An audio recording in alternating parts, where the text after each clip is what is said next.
Hello friends, बहुत बहुत स्वागत है आपका हमारे यूट्यूब चैनल स्टडी मित्र में। तो कैसे हैं आप सभी? उम्मीद करती हूँ कि बहुत अच्छे होंगे, बहुत मन लगा के पढ़ाई भी कर रहे होंगे। तो हम लोग तैयारी कर रहे हैं बिहार STAT की हिंदी पेपर की, हिंदी साहित्य के इतिहास की। तो हम लोग आदिकाल अभी कर रहे हैं। तो आदिकाल में हम लोग जो है हर एक टॉपिक को अच्छे से कर रहे हैं ताकि बाद में हमें इसे पढ़ने की आवश्यकता महसूस ना हो। हर एक टॉपिक को हम लोग अच्छे से कवर कर रहे हैं, उसके प्रति अपनी समझ को विकसित कर रहे हैं। तो कल की वीडियो में हम लोगों ने कुछ टॉपिक को किया था आदिकाल से संबंधित। तो आज की इस वीडियो में हम लोग कुछ टॉपिक को करेंगे जो कि नाथ साहित्य है और जैन साहित्य है। बाकी धीरे 2-3 वीडियो और आएगा, उसके बाद पूरा का पूरा हमारा आदिकाल समाप्त हो जाएगा। उसके बाद हम लोग भक्ति काल को देखेंगे। तो आज की इस वीडियो में हम लोग जानेंगे नाथ साहित्य क्या है और जैन साहित्य क्या है। तो नाथ साहित्य के प्रति पहले हम लोग समझ लेते हैं कि नाथ कहते किसे हैं। तो आदिकालीन हिंदी साहित्य के 3 स्वरूप माने गए हैं: सिद्ध साहित्य, नाथ साहित्य और रासो साहित्य। तो नाथ का अर्थ होता है स्वामी। नाथ का अर्थ क्या होता है? स्वामी। जैसे कि वैष्णव धर्म में स्वामी बोला जाता है, वैसे ही शैव धर्म में स्वामी को नाथ बोला जाता है। और हिंदुओं की मुख्यतः 4 संप्रदाय हैं। कौन कौन सी? वैदिक, वैष्णव, शैव और स्मार्त। तो शैव संप्रदाय के अंतर्गत ही साधनाथ और संत संप्रदाय आते हैं। दूसरे शब्दों में हम लोग इस प्रकार समझ सकते हैं कि नाथ कहते किसे हैं। तो नाथ कहते किसे हैं? तो नाथ शब्द में ना का अर्थ होता है अनादि रूप और थ का अर्थ होता है भुवनेत्रय में स्थापित होना। इस प्रकार नाथ शब्द का अर्थ क्या होता है? वह अनादि धर्म जो भुवनेत्रय में स्थित का कारण है। दूसरी भाषा में हम लोग इस प्रकार से भी समझ सकते हैं कि नाथ वह तत्व है जो मोक्ष प्रदान करता है। ठीक है, तो समझ गए नाथ क्या है। चलिए, नाथ संप्रदाय भारत की एक हिंदू धार्मिक पंथ है। क्या है? भारत की एक हिंदू धार्मिक पंथ है। मध्य युग में उत्पन्न इस संप्रदाय में बौद्ध, शैव तथा योग की परंपरा का समन्वय दिखाई देता है और यह जो है हठ योग साधना पे आधारित पंथ है। यहाँ से क्वेश्चन बनते हैं कि नाथ पंथ जो है किस साधना पे आधारित है? तो यह हठ योग की साधना पे आधारित है। इसमें हम लोग बहुत सारे ऑब्जेक्टिव क्वेश्चन को भी देखेंगे। ठीक है, तो इस संप्रदाय के प्रथम गुरु एवं आराध्य जो है शिव हैं। वही शिव जिनकी पूजा हम सभी सावन मास में करते हैं, ऐसे भी हम लोग करते हैं। तो वही शिव है नाथ संप्रदाय के प्रथम गुरु एवं इन्हें ही आराध्य माना जाता है। इस संप्रदाय में अनेक गुरु हुए, लेकिन जिनमें से गुरु मच्छिंद्र नाथ, जिन्हें कि मत्स्य नाथ के नाम से भी जाना जाता है, तथा गुरु गोरखनाथ सर्वाधिक प्रसिद्ध हुए। यही 2 गुरु हुए जो कि सर्वाधिक प्रसिद्ध हुए नाथ संप्रदाय में। नाथ संप्रदाय के प्रवर्तक या संस्थापक जो है मच्छिंद्र नाथ माने जाते हैं और इसके साथ गोरखनाथ जी भी माने जाते हैं। लेकिन बहुत जगह हमें देखने को जो मिलता है, अगर आप देखेंगे नाथ संप्रदाय के प्रवर्तक कौन है, तो गोरखनाथ जी हैं, लेकिन है दोनों। अगर और आप थोड़े अच्छे से पढ़ेंगे किसी बुक को, थोड़ी एथेंटिक बुक को पढ़ेंगे, तो आपको पता चलेगा कि मच्छिंद्र नाथ को भी माना जाता है इसके प्रवर्तक। तो दोनों माने जाते हैं। वैसे हर जगह जो हमें देखने को मिलता है गोरखनाथ जी ही देखने को मिलता है। ऑप्शन में भी आजकल एग्जाम में आता है तो गोरखनाथ ही दिया रहता है, लेकिन हमें ध्यान में दोनों रखना है कि मच्छिंद्र नाथ भी थे और गोरखनाथ भी थे। ठीक है, चलिए नेक्स्ट पॉइंट है कि भारत में नाथ संप्रदाय को योगी, जोगी, नाथ, अवधूत, कोल, उपाध्याय आदि नामों से जाना जाता है। भारत में नाथ संप्रदाय के लोगों को किन किन नामों से जाना जाता है? तो उन्हें योगी कहा जाता है, जोगी कहा जाता है, नाथ कहा जाता है, अवधूत कहा जाता है, कोल कहा जाता है, उपाध्याय कहा जाता है। तो इन सभी नामों से इन्हें जाना जाता है। इनके कुछ गुरुओं के शिष्य जो है मुसलमान भी हुए, जैन भी हुए, सिख भी हुए और बौद्ध धर्म के भी हुए। तो इससे पता चलता है कि सभी धर्मों का इसमें आना जाना था, सभी धर्मों के लोग का इसमें मतलब क्या शिक्षा प्रदान किया गया, उन्हें गुरु शिष्य का संबंध था। तो इस पंथ के लोगों को शिव का वंशज भी माना जाता है, क्योंकि शिव ही आराध्य हैं, शिव ही सर्वप्रथम गुरु भी हैं। तो आदि गुरु भगवान शिव हिंदू देवता के अनुसार, यानी हिंदू देवता के जो गुरु हैं भगवान शिव वही हैं। नाथों की संख्या कितनी मानी गई है? तो नाथों की संख्या 9 मानी गई। ये काफ़ी इंपॉर्टेंट है कि पूछ लिया जाता है कि नाथों की संख्या कितनी मानी गई। तो नाथों की संख्या जो मानी गई है 9 मानी गई है। ठीक है, और गौरच सिद्धांत संग्रह में इन नवनाथों की, यानी जितने भी नवनाथ थे उनका उल्लेख किया गया है। तो इन्हें जो है नव प्रवर्तक भी कहा गया है।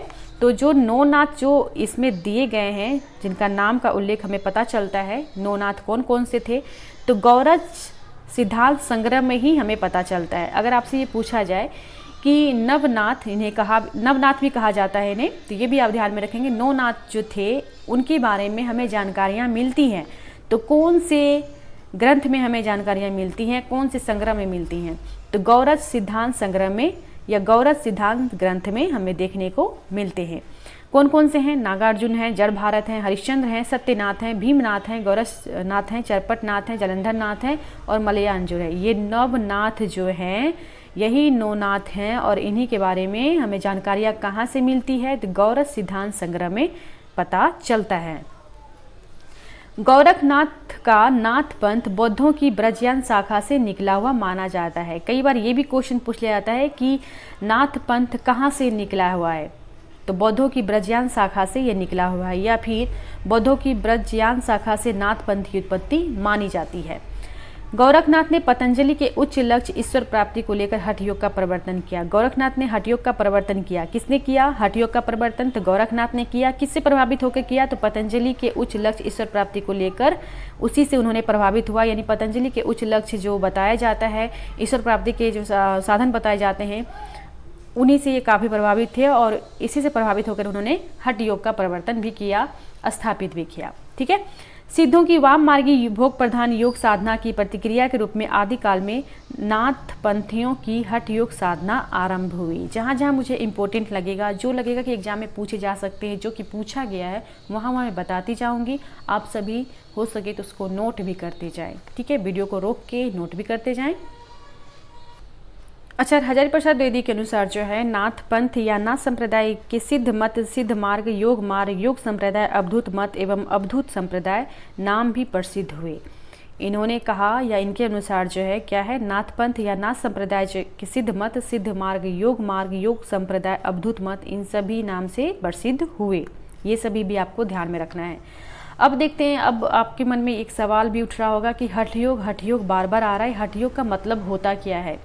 तो हठ योग का मतलब क्या होता है अब हम लोग देखेंगे। तो सिद्ध सिद्धांत पत्ति ग्रंथ के अनुसार जो है ह का अर्थ होता है सूर्य तथा ठ का अर्थ होता है चंद्र। इन दोनों के योग से ही हठ योग बना है, या फिर इन दोनों के योग को ही हठ योग कहते हैं। यानी ह का जो अर्थ है सूर्य तथा ठ का जो अर्थ है चंद्र, यानी सूर्य चंद्र के योग से हठ योग बना है, या इसे ही हठ योग कहते हैं। तो समझ गए। अब देखते हैं ऑब्जेक्टिव क्वेश्चन। हठ योग के प्रवर्तक कौन माने जाते हैं? हठ योग के प्रवर्तक गोरखनाथ माने जाते हैं। हिंदी साहित्य में शश चक्रों वाला योग मार्ग किसने चलाया? तो हिंदी साहित्य में शश चक्रों वाला योग मार्ग चलाया गोरखनाथ ने चलाया। नेक्स्ट क्वेश्चन है, नाथ साहित्य के आरंभकर्ता कौन माने जाते हैं? तो गोरखनाथ माने जाते हैं। गोरखनाथ के गुरु का क्या नाम था? तो मच्छंदरनाथ नाम था। मीननाथ और मच्छंदरनाथ के नाम से कौन जाने जाते हैं? तो मच्छंदरनाथ जाने जाते हैं। चौथे बोधिसत्व अवलोकितेश्वर के नाम से कौन प्रसिद्ध हुए? तो मच्छंदरनाथ प्रसिद्ध हुए। ठीक है। मिश्र बंधुओं ने किसे हिंदी का प्रथम गद्य लेखक माना है? तो गोरखनाथ को माना है, या फिर गोरखनाथ को? गोरखनाथ का ही नाम गोरखनाथ है। अगर आपको ऑप्शन में दिख जाए जैसे गोरखनाथ की जगह, तो आपको कंफ्यूज नहीं करना है कि ये अलग नाम है, दोनों इन्हीं का नाम है। ठीक है, बिल्कुल आप इसे ध्यान में रखेंगे। अब देखिए ये कितनी इंपॉर्टेंट लाइन है, काफ़ी इंपॉर्टेंट है, क्योंकि इससे जो है ना बहुत बार क्वेश्चन पूछा जाता है, घुमा फिरा के क्वेश्चन पूछा जाता है, एक ही क्वेश्चन को बहुत बार पूछा जाता है। जिसको देख लेते हैं। तो डॉक्टर पीताम्बर दत्त थवाल ने गोरखनाथ के 14 ग्रंथों को प्रमाणित मानकर उनका संपादन किया गोरखवाणी के नाम से। ठीक है, किस नाम से? गोरखवाणी के नाम से। कितने ग्रंथों को? तो 14 ग्रंथों को। किसने किया? तो डॉक्टर पीताम्बर दत्त थवाल ने किया। कई बार ये पूछ लिया जाता है कि गोरखवाणी के नाम से किसने संपादन किया उनके ग्रंथों को? तो डॉक्टर पीताम्बर दत्त थवाल ने। कितने ग्रंथों को इसमें शामिल किया गया? गोरखवाणी में 14 ग्रंथों को शामिल किया गया है। तो किसी भी तरह से क्वेश्चन घुमा फिरा के इसमें पूछा जाता है, तो ये बहुत ही अच्छा है, बिल्कुल आप इसे ध्यान में रखेंगे। डॉक्टर पीताम्बर दत्त थवाल ने गोरखनाथ के 14 ग्रंथों को प्रमाणिक माना, या फिर कहें कि प्रमाणित माना। ठीक है, कोई बात नहीं, प्रमाणिक माना। तो उनका संपादन किया उन्होंने किस नाम से? तो गोरखवाणी के नाम से किया। तब इन्होंने 14 ग्रंथों को जो प्रमाणिक माना, तो वो कौन कौन से ग्रंथ हैं उसको एक बार हम लोग देख लेते हैं। तो वह है शब्द है, पद है, शिष्यादर्शन है, प्राण संकली है, निर्वयबोध है, आत्मबोध है, अभय मात्रा योग है, 15 तिथि है, सप्तवार है, मच्छिंदर गौरख बोध है, रोमावली है, ज्ञान तिलक है, ज्ञान चौतीसा है, पंचमात्रा है। ये सभी जो है 14 के 14 ग्रंथ प्रमाणिक माने गए हैं, और जिसे कि डॉक्टर पीताम्बर दत्त थवाल ने गोरखनाथ के 14 ग्रंथों को प्रमाणिक माना। इन सभी 14 ग्रंथों को उन्होंने प्रमाणिक माना और गोरखवाणी के नाम से उन्होंने संपादन भी किया। नेक्स्ट क्वेश्चन है कि चरपटनाथ का मूल नाम क्या है? तो चरपटनाथ का मूल नाम जो है चरकानंद है। चौरंगीनाथ के गुरु कौन हुए? तो गोरखनाथ हुए। चौरंगीनाथ जो थे ये यानी गोरखनाथ के जो शिष्य थे ये चौरंगीनाथ, या कहें कि चौरंगीनाथ के गुरु कौन हुए तो गोरखनाथ हुए। यहाँ पे गोरखनाथ या गोरखनाथ दोनों एक ही है, ठीक है। तो गोरखनाथ मैंने यहाँ पे लिखा है तो समझना है गोरखनाथ ही, दोनों का नाम यानी गोरखनाथ को ही गोरखनाथ बोला गया। तो चौरंगीनाथ के जो गुरु थे गोरखनाथ, तो चौरंगीनाथ आगे जो है पूरन भगत के नाम से प्रसिद्ध हुए। नाथ संप्रदाय में पूरन भगत के नाम से ये काफ़ी प्रसिद्ध हुए। ये भी क्वेश्चन पूछ लिया जाता है कि पूरन भगत के नाम से कौन प्रसिद्ध हुए, तो चौरंगीनाथ जो कि गोरखनाथ के शिष्य थे। नाथ संप्रदाय में जलंधर को किस नाम से पुकारा जाता है, तो नाथ संप्रदाय में जलंधर को बालनाथ के नाम से पुकारा जाता है। नाथों में रासायनिक किसे माना जाता है, तो नागार्जुन को माना जाता है। नाथ पंथियों के जोगियों को कहा जाता है, तो नाथ पंथ के जोगियों को कहा जाता है कनफटा। अब आप कहेंगे कनफटा क्या होता है, क्यों कहा जाता है कनफटा, तो अब आपको मैं बताती हूँ कनफटा क्यों कहा जाता है। कनफटा इसलिए कहा जाता है कि नाथ पंथ के जो भी लोग होते हैं, योगी जोगी जो भी होते हैं, तो वो लोग क्या करते हैं, अपने कानों में बड़े बड़े छेद करके स्फटिक के बड़े बड़े कुंडल पहनते हैं, बहुत ही भारी कुंडल होता है वो, उसे धारण करते हैं। इस कारण से इन्हें कनफटा भी कहा जाता है। बहुत ही वो भारी कुंडल होते हैं और अपने कानों में वो लटकाते हैं, ठीक है, इसी नाम से उन्हें कनफटा भी कहा जाता है। तो एक नाथपंथियों की एक पहचान भी है कि वो अपने कानों में स्फटिक के कुंडल पहनते हैं। नेक्स्ट क्वेश्चन है कि नाथपंथियों की भाषा कैसी थी, तो इनकी भाषा जो थी वह सादुकड़ी भाषा थी, जिसका ढांचा कुछ खड़ी बोली और कुछ राजस्थानी को लिए हुए है, ठीक है। नाथपंथ का प्रचार सबसे अधिक कहाँ रहा, तो राजपुताने से पंजाब की ओर इनका प्रचार अधिक रहा।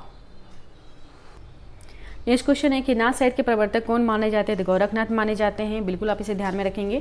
अच्छा, रामचंद्र शुक्ल ने गोरखनाथ की प्रमाणिक पुस्तकों की संख्या जो बताई है, कितनी बताई है, 10 बताई है, और डॉक्टर पीताम्बर बर्थवाल ने 14, ठीक है। तो रामचंद्र शुक्ल ने गोरखनाथ की प्रमाणिक पुस्तकों की संख्या कितनी बताई है, 10 बताई है, 10 ग्रंथ इन्होंने बताया है। प्राण संकली रचना के रचयिता कौन है, तो गोरखनाथ हैं, गोरखनाथ की ये रचना है। सिद्धों की योगियों की रचनाएं साहित्य की कोटि में नहीं आती, योग धारा काव्य या साहित्य की कोई धारा नहीं मानी जा सकती, यह कथन किसका है, तो यह कथन जो आचार्य रामचंद्र शुक्ल का है। और मैं आपको एक बात बता दूं, आचार्य रामचंद्र शुक्ल जी जिनके बारे में कहे हैं या जिनके बारे में उन्होंने कुछ लिखा है, जिनकी रचनाओं के बारे में उन्होंने कुछ लिखा है, ये काफ़ी इंपॉर्टेंट रहता है और एग्जाम में पूछा ही जाता है, बिल्कुल आप इसे ध्यान में रखेंगे, ठीक है। चलिए नेक्स्ट क्वेश्चन है कि नाथ संप्रदाय का उदय किसकी प्रतिक्रिया के स्वरूप हुआ था। नाथ संप्रदाय का जो उदय हुआ है वह ब्रजयान की प्रतिक्रिया के स्वरूप हुआ। नेक्स्ट क्वेश्चन है हबकी ना बोलीबा ठपकी ना चलीबा धीरे धरीबा पाओ गरब ना करीबा सहज रहीबा भनत गौरस गाओ। ये पंक्तियाँ किसकी है, तो ये पंक्तियाँ जो है काफ़ी अच्छी पंक्तियाँ हैं, ये गोरखनाथ जी की पंक्तियाँ हैं। नेक्स्ट क्वेश्चन है कि नाथ पंथ ने किस अवधारणा पे बल नहीं दिया, तो नाथ पंथ ने नाश्वरवाद पे बल नहीं दिया, बाकी गुरु महिमा, योग मार्ग, पिंड ब्राह्मणवाद, इन सभी पे उन्होंने बल दिया है, लेकिन नारीश्वरवाद पे उन्होंने बल नहीं दिया। तो ऑप्शन नंबर डी जो इसका गलत हो जाता है। नेक्स्ट क्वेश्चन है कि योगचर्या के रचयिता कौन है, तो योगचर्या के जो रचयिता है वह है डोमिपा। पिछले वीडियो में हम लोगों ने चर्चा कर चुके हैं इस पे, योगचर्या के रचयिता कौन है, डोमिपा है। डोमिपा कौन है, ये तो ये सिद्ध कवि हैं। चलिए नेक्स्ट क्वेश्चन है कि गोरखनाथ को हिंदी का पहला गद्यकार किसने माना, तो गोरखनाथ को हिंदी का पहला गद्यकार माना है मिश्र बंधु ने। नेक्स्ट क्वेश्चन है कि गौरख जगाइयो जोग भक्ति भगाइयो लोग, यह पंक्ति किसकी है, तो यह पंक्ति जो है यह है तुलसीदास जी की। किसकी पंक्ति है, यह पंक्ति तुलसीदास जी की है। ऑप्शन नंबर सी इसका सही हो जाता है। नेक्स्ट क्वेश्चन है कि 12पंथी शाखा का संबंध किससे है, तो 12पंथी शाखा का जो संबंध है वह नाथ से है। नेक्स्ट क्वेश्चन है आचार्य शुक्ल के अनुसार सिद्धों ने अपनी परंपरा को अलग रखने वाले, सिद्धों की परंपरा से अपने आप को अलग रखने वाले नाथ कौन है, तो जलंधर नाथ है, जिन्होंने सिद्धों की परंपरा से अपने आप को बहुत अलग रखा था। नेक्स्ट क्वेश्चन है कि राजस्थानी अनुश्रुतियों में गोरखनाथ का कौन सा नाम नहीं मिलता है, तो भीमपीर नाम नहीं मिलता है, बाकी ये सभी नाम जो है मिलता है और ये नाम जो है नहीं मिलता है। तो ऑप्शन नंबर डी जो है इसका सही हो जाता है।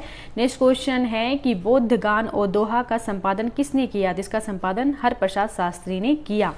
नेक्स्ट क्वेश्चन है कि जो पिंडे सोसे ब्रह्मंडे पंक्तियाँ किसने लिखी थी, यह पंक्तियाँ गोरखनाथ की है। ये प्रसिद्ध पंक्तियाँ, काफ़ी प्रसिद्ध पंक्तियाँ और इससे बहुत बार एग्जाम में पूछा भी गया है क्वेश्चन, तो बिल्कुल आप इसे ध्यान में रखेंगे। नेक्स्ट क्वेश्चन है कि कौन सी परंपरा राजाओं को योगी बनाती है, तो नाथ परंपरा जो है वो राजाओं को क्या बनाती है, योगी बनाती है। नेक्स्ट क्वेश्चन है कि किस ग्रंथ में 84 सिद्धों के नाम गिनाए गए हैं, तो वर्ण रत्नाकर में जो है 84 सिद्धों के नाम गिनाए गए हैं। नेक्स्ट क्वेश्चन है कि दोहा चौपाई शैली में प्रथम प्रयोक्ता कौन है, तो जो दोहा चौपाई शैली के प्रथम प्रयोक्ता जो है वह है सरप्पा।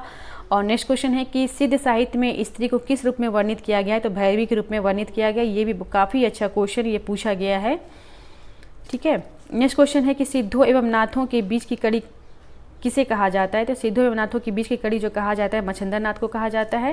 नेक्स्ट क्वेश्चन है कि पूरन भगत के नाम से कौन प्रसिद्ध हुए, तो पूरन भगत के नाम से चौरंगीनाथ प्रसिद्ध हुए, जो कि गोरखनाथ के शिष्य हैं, ठीक है। रामकुमार वर्मा ने 9 नाथों में से किसे स्वीकार नहीं किया, तो उन्होंने मुक्तिनाथ को स्वीकार नहीं किया, बाकी इन सभी को स्वीकार उन्होंने किया है। गोरखनाथ की पुस्तक इनमें से कौन सी नहीं है? तो गोरखनाथ की जो पुस्तक है इनमें से संग पटक नहीं है, बाकी महात्मंजरी, गौरख संहिता, सिद्धांत पत्ति ये सभी पुस्तक है, लेकिन यह पुस्तक उनकी नहीं है। नेक्स्ट क्वेश्चन है कि काफिर बोध किसकी रचना है? ये भी काफ़ी इंपॉर्टेंट है कि काफिर बोध किसकी रचना है, तो ये गोरखनाथ की रचना है और बहुत बार ये पूछा भी गया एग्जाम में। नेक्स्ट क्वेश्चन है फिर कि नाथों का मुख्य समय है, तो नाथों का मुख्य समय जो है 10वीं शताब्दी से 13वीं शताब्दी माना गया। कहीं कहीं पे आपको 12वीं से 14वीं शताब्दी भी आपको देखने को मिल जाएगा, लेकिन मुख्य रूप से जो माना गया है 10वीं शताब्दी से 13वीं शताब्दी माना गया है। ठीक है। नेक्स्ट क्वेश्चन है कि अपभ्रंश का वेद व्यास किसे कहा जाता है? तो ये सभी इस क्वेश्चन का जो आंसर है आप सभी अच्छे से जानते हो किसे कहा जाता है, तो स्वयंभू को कहा जाता है। ऑप्शन नंबर 20 का सही हो जाता है। तो नाथ साहित्य हमारा यहीं पे समाप्त होता है। अब हम बढ़ते हैं नेक्स्ट टॉपिक की ओर, जो कि हमारा टॉपिक है वह है जैन साहित्य, जिसे कि राज साहित्य के नाम से भी जानते हैं। उम्मीद करती हूँ कि नाथ साहित्य आप सभी को समझ में आया होगा, नाथ क्या है ये भी समझ में आया होगा और ऑब्जेक्टिव क्वेश्चन भी अच्छे लगे होंगे। चलिए तो अब हम लोग पढ़ते हैं जैन साहित्य, जिसे कि राज साहित्य भी कहा गया है। तो जैन साहित्य में हम लोग महत्वपूर्ण ऑब्जेक्टिव क्वेश्चन को देखेंगे, सारे के सारे तत्व इसी में आ गए हैं। वैसे समझ लेते हैं कि जैन है क्या। ठीक है, जैन साहित्य है क्या। तो हिंदी साहित्य के इतिहास में मतलब आदिकाल में उपलब्ध जितनी भी सामग्रियां मिलती हैं उनमें सबसे अधिक ग्रंथों की संख्या अगर देखी जाए तो वह जैन साहित्य की ही है। जैन साहित्य की ग्रंथों की संख्या देखने को मिलती है।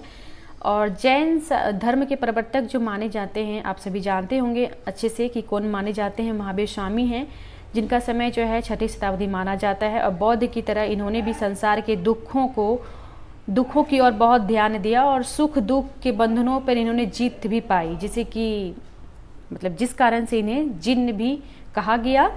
तो चलिए ये तो बात की बातें हैं जो सबको पता होगी। तो अब हम लोग जो है जानेंगे इसमें क्या क्या विशेष बातें हैं ऑब्जेक्टिव के माध्यम से और वस्तुनिष्ठ प्रश्नों के माध्यम से। तो जैन साहित्य में सबसे पहले क्वेश्चन आ जाता है कि जैन साधुओं ने अपने मत का प्रसार जो है किसके माध्यम से किया? तो इन्होंने अपने मत का प्रसार जो किया था हिंदी कविता के माध्यम से किया था, हिंदी कविता के माध्यम से। नेक्स्ट क्वेश्चन है जैन साधुओं ने अपने मत का प्रचार कौन से क्षेत्र में किया? तो इन्होंने अपने मत का प्रचार पश्चिमी क्षेत्र में किया। नेक्स्ट क्वेश्चन है कि उपदेश रसायन रास किनकी रचना है? तो उपदेश रसायन रास जो है यह है जिनदत्त सूरि की रचना। एक बात बता दूं कि जहां हम लोग सिद्ध साहित्य में देख रहे थे कि सभी जितने भी कवि आ रहे थे उनके नामों के पीछे जो है पापा लगा हुआ है। आपको एक बता देती हूँ कि जैन साहित्य में आप जब देखेंगे बहुत सारे कवि हैं तो उनके नामों के पीछे सूरी लगा हुआ है, जैसे जिनदत्त सूरि, सोमप्रभा सूरि, विजय सेन सूरि, तो सूरी आपको देखने को मिलेगा। नेक्स्ट क्वेश्चन है कि उपदेश रसायन रास की रचनाकार कौन है? तो यह जिनदत्त सूरि की रचना है। उपदेश रसायन रास किस भाषा का सप्रथम रास ग्रंथ है? तो यह जो है अपभ्रंश भाषा का सप्रथम रास ग्रंथ है। संदेश रासक किसकी रचना है? तो संदेश रासक जो है यह अब्दुल रहमान की रचना है। नेक्स्ट क्वेश्चन है कि अपभ्रंश भाषा का दूसरा रासक या रास काव्य कौन सा है? तो संदेश रासक है। ठीक है। नेक्स्ट क्वेश्चन है हिंदी का प्रथम ऐतिहासिक रास ग्रंथ कौन सा है? तो पंच पांडव रचित रास जो है यह हिंदी का प्रथम ऐतिहासिक रास ग्रंथ है। नेक्स्ट क्वेश्चन है कि पंच पांडव रचित रास के लेखक कौन माने जाते हैं? जिसके लेखक माने जाते हैं शालिभद्र सूरि द्वितीय को। नेक्स्ट क्वेश्चन है कि मुनि जिन विजय, डॉक्टर दशरथ ओझा, डॉक्टर गणपति चंद्र गुप्त ने हिंदी जैन रास परंपरा का आदि काव्य किसे माना है? तो भारतेश्वर बहुबली रास को इन्होंने आदि काव्य माना। इन सभी कवियों ने आदि काव्य जो माना है हिंदी का जैन रास परंपरा का, तो भारतेश्वर बहुबली रास को इन्होंने माना है। नेक्स्ट क्वेश्चन, भारतेश्वर बहुबली रास की रचना कब हुई? तो इसकी रचना हुई है 1184 ईस्वी में। नेक्स्ट क्वेश्चन है भारतेश्वर बहुबली रास में छंद की संख्या है, यानी छंद कितने हैं? तो 205 छंद हैं इसमें। नेक्स्ट क्वेश्चन है भारतेश्वर बहुबली रास ग्रंथ कैसा काव्य है? तो यह एक खंड काव्य है। नेक्स्ट क्वेश्चन है भारतेश्वर बहुबली रास ग्रंथ का संपादन किसने किया? तो मुनि जिन विजय ने किया। नेक्स्ट क्वेश्चन है जैन आचार्य देवसेन की रचना है। तो जैन आचार्य देवसेन की जो रचना है वह है श्रवकाचार्य। आप सभी अच्छे से जानते हैं इसे, क्योंकि पिछले बार ये बताया गया है किसी वीडियो में। नेक्स्ट क्वेश्चन है कि श्रवकाचार्य की रचना कब हुई? तो सन 933 ईस्वी में हुई। नेक्स्ट क्वेश्चन है कि श्रवकाचार्य में दोहों की संख्या कितनी है? तो श्रवकाचार्य में दोहों की संख्या जो है वह है 250। नेक्स्ट क्वेश्चन है कि नैचक्र, दशनसार, भाव संग्रह ये सभी ग्रंथ रचित हैं। तो ये सभी जो ग्रंथ हैं रचित हैं, काफ़ी प्रसिद्ध ग्रंथ हैं। तो किसके हैं? देवसेन के हैं। देवसेन की एक और रचना है, कौन सी है? श्रवकाचार्य। ठीक है। इन सभी के अलावा श्रवकाचार्य भी इन्हीं की रचना है। तो नैचक्र, दशनसार, भाव संग्रह ये सभी ग्रंथ किसके हैं? देवसेन की है। नैचक्र को एक और नाम से भी जाना जाता है, वह कौन सा नाम है? तो वह है लघु नैचक्र। इन नामों से जाना जाता है नैचक्र को। देवसेन ने अपने ग्रंथ में जैन धर्म के अनेक संघों की उत्पत्ति लिखी है। जैन धर्म के अनेक संघों की, तो वह ग्रंथ कौन सा है? तो जैनाभास में इन्होंने जैन धर्म से संबंधित अनेक संघों की उत्पत्ति के बारे में इन्होंने लिखा है अपनी रचना या अपनी ग्रंथ में, जैनाभास में। ठीक है। नेक्स्ट क्वेश्चन है चंदन वाला रास किन की रचना है? तो यह आसुक की रचना है। नेक्स्ट क्वेश्चन है फिर रेवंत गिरी रास किन की रचना है, या फिर रेवंत गिरी रास के रचनाकार कौन है? तो विजयसेन सूरी। आप देख रहे हैं कि सूरी सूरी आ रहा है नाम। ठीक है। और इनकी रचना कब हुई है रेवंत गिरी रास की? तो 1231 ईस्वी में हुई है। नेमिनाथ रास की रचनाकार कौन है? तो इसकी रचना जो है रचनाकार मुनि सुमति गनी है। ठीक है, मुनि सुमति गनी है इनके रचनाकार। और इसमें जो है 58 छंद है, 58 छंद हैं और 1213 ईस्वी में इसकी रचना हुई है।